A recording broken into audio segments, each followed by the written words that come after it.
Good morning, dear students. This is class 10th, Social Science, Part Economics, Chapter number 2, Sectors of the Indian Economy. And today my topic is here, three sectors of economy, comparison on three sectors of economy, difference between the organized and unorganized sectors, and last is classification of economic activities. Students, आज हम लोग यहाँ पर three sectors of economic activities के बारे में पढ़ेंगे। Students, हमें सेक्टर्स को समझने से पहले एक बार इकोनॉमिक एक्टिविटीज़ को समझ लेना बहुत ही आवश्यक है। First is here those activities which generate some income are known as economic activities. मतलब कुछ ऐसी एक्टिविटीज़ का मतलब होता है प्रतिक्रिया, एक ऐसी प्रतिक्रिया जो जनरेट करते हैं क्या इनकम को, उससे हम लोग इकोनॉमिक एक्टिविटीज़ बोलते हैं। फॉर एग्जांपल आप यहाँ देख सकते हैं, अब कंपनी इंजीनियर क्रिएटिंग सॉफ्टवेयर, मतलब क्या है, एक कंप्यूटर के इंजीनियर हैं जो क्रिएट क्या कर रहे हैं, सॉफ्टवेयर को क्रिएट कर रहे हैं। और वो क्रिएट इसलिए कर रहे हैं कि जिससे वो प्रॉफिट कमा सकें, profit making money for his work, यानी अपने काम से वो प्रॉफिट को कमा सकें। अब हम यहाँ समझते हैं कि इकोनॉमिक एक्टिविटीज़ कहना क्या चाहते हैं। इकोनॉमिक एक्टिविटीज़ वो होते हैं जो चीज़ हम जनरेट करते हैं और जनरेट के बदले में हमें इनकम प्रॉफिट होती है, तो उसे इकोनॉमिक एक्टिविटीज़ कहते हैं। अब हम इसको बांटेंगे, क्योंकि इस चैप्टर का नाम है सेक्टर्स ऑफ इंडियन इकोनॉमी। हम इसको तीन कैटेगरीज में बांटेंगे, डिवीज़न ऑफ इकोनॉमिक एक्टिविटीज़ को। First primary sectors, second secondary sectors, and third in last is tertiary sector. Primary sectors is also known as agriculture sectors, यानी कि प्राइमरी सेक्टर को हम लोग एग्रीकल्चर सेक्टर के नाम से जानते हैं। जैसे कि आप यहाँ पे देख सकते हैं लिखा है related to the farming activities, and secondary sector is related to the manufacturing, यानी क्या है, सेकेंडरी जो होता है वो मैन्युफैक्चरिंग से रिलेटेड होता है। और third sector is provided support to other two sectors. मतलब क्या होता है, service sector is also known as a service sector, यानी टर्सरी सेक्टर जो होते हैं उन्हें हम लोग सर्विस सेक्टर के नाम से भी जानते हैं। सर्विस सेक्टर्स जो होते हैं वो सर्विस देने का काम करते हैं, इसलिए इन्हें टर्सरी सेक्टर या सर्विस सेक्टर के नाम से जानते हैं।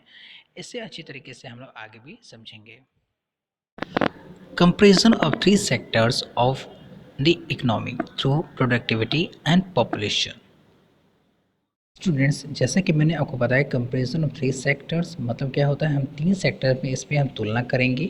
हम देखेंगे किस सेक्टर्स के अंदर लोग ज़्यादा काम करते हैं, किस सेक्टर के अंदर लोग कम काम करते हैं। Okay, as thousand of economic activities going around in all three sectors. मतलब क्या है कि आप देखते हैं कि हमारे आसपास यानी कि हज़ारों तरीके की एक्टिविटीज़ आपको दिखाई देती हैं, जो कि आप तीनों सेक्टर्स में देख सकते हैं। तीन सेक्टर कौन कौन से हैं, प्राइमरी, सेकेंडरी और tertiary. It's make almost impossible to take amount of every such activities. यानी क्या है कि आप तीनों सेक्टर्स के अंदर आप देखेंगे, यानी कि जो प्राइमरी हो, चाहे सेकेंडरी हो, चाहे टर्सरी हो, इन तीनों सेक्टर्स के अंदर आप देखेंगे कि बहुत सारे लोग इस सेक्टर्स के अंदर काम करते हैं। We check only final goods and services. अब ये फाइनल गुड्स और सर्विसेज क्या होता है, अब इसे ध्यान से आप समझिएगा कि हम ये नहीं देखते हैं कि प्राइमरी सेक्टर्स के अंदर कौन काम कर रहे हैं, सेकेंडरी के सेक्टर के अंदर कौन काम कर रहे हैं, टर्सरी के सेक्टर के अंदर कौन काम कर रहे हैं। हम ये देखते हैं बस फाइनल गुड्स और सर्विस के बारे में। ये फाइनल गुड्स का मतलब क्या होता है, इसे आप आगे समझिएगा। सर्विस क्या होती है, इसे भी आगे आप समझेंगे। मैं आपको एग्जाम्पल के थ्रू आपको समझाता हूँ।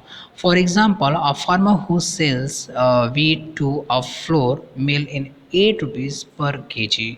मतलब क्या है, एक किसान जो है वो मिल पर अपने जो गेहूँ है या जो भी चीज़ें हों वो 8 रुपये के हिसाब से उन्हें बेचता है मिल पे। अब मिल के जो मालिक हैं वो क्या करते हैं, the mills crates and the wheat and the sells and the flour to biscuit company. मतलब क्या होता है, जो मिल के जो मालिक हैं या जो कर्मचारी हैं वो फ्लोर यानी आटे को वो बिस्किट कंपनी को 10 रुपये के हिसाब से बेचते हैं। The biscuit company use the flour and sugar and oil to make 4 packets of biscuits. यानी क्या होता है कि जो ऑयल है या जो बहुत तरीके की जो चीज़ें उसमें लगती हैं, तो जब बिस्किट कंपनी क्या करती है उसमें उसको मैन्युफैक्चरिंग करके उसे क्या करते हैं, मार्केट में बेचते हैं। It sells biscuit into the market and the consumer of 60 रुपये 15 रुपये पर पैकेट। मतलब क्या होता है कि जब वो बिस्किट को मार्केट में उतारा गया तो एक पैकेट का जो रखा है कि 60 रुपीज़, यानी कि एक बिस्किट यानी एक पैकेट का दाम हुआ 15 रुपीज़। तो biscuits are the final goods, यानी क्या है कि अगर हमें बिस्किट खानी होगी तो हम खेत में जा कर के पहले उसको तोड़ करके लाएं, ऐसा कुछ नहीं है। फाइनल गुड्स का मतलब होता है जो बन के रेडी हो चुका है वो क्या है, फाइनल गुड है। ठीक है, तो जब हमें बिस्किट प्राप्त होती है, जब उसको हम यूज़ करते हैं तो क्या है, फाइनल गुड होते हैं। कंपनी हमें सर्विस देती है तो इसलिए हमें सर्विस कहते हैं। It's good that reach the consumer, ये कहाँ तक पहुँचती, कंज्यूमर तक पहुँचती है। And last is gross domestic product which means सकल घरेलू उत्पादक, हम लोग इसे शॉर्टकट में जीडीपी के नाम से जानते हैं। The value of final goods and services produced in all three sectors during the particular year provides the total production of the sector for that year is called a gross domestic product which means CDP। मतलब क्या होता है कि जो final goods होते हैं, for example एक bike है, अगर बाइक में अगर व्हीकल ना लगा हो या इंजन ना लगा हो तो वो फाइनल गुड्स नहीं होगा। फाइनल गुड्स कब हो, जब उसमें व्हीकल लगा हो, इंजन लगे हो, तब उसे फाइनल गुड बोलते हैं। जब तीनों सेक्टर्स क्या होते हैं, जब फाइनल गुड्स अपने तैयार करते हैं साल भर के अंदर, उनके लास्ट के अंदर जीडीपी निकाली जाती है, तो इस प्रक्रिया को ग्रॉस डोमेस्टिक प्रोडक्ट कहा जाता है। जब हमारे देश की जीडीपी ग्रोथ होगी तो इकोनॉमिक फैक्टर क्या होंगे, स्ट्रांग होंगे। Okay students, and next video you will be study historical changes in sectors. Okay students, thank you.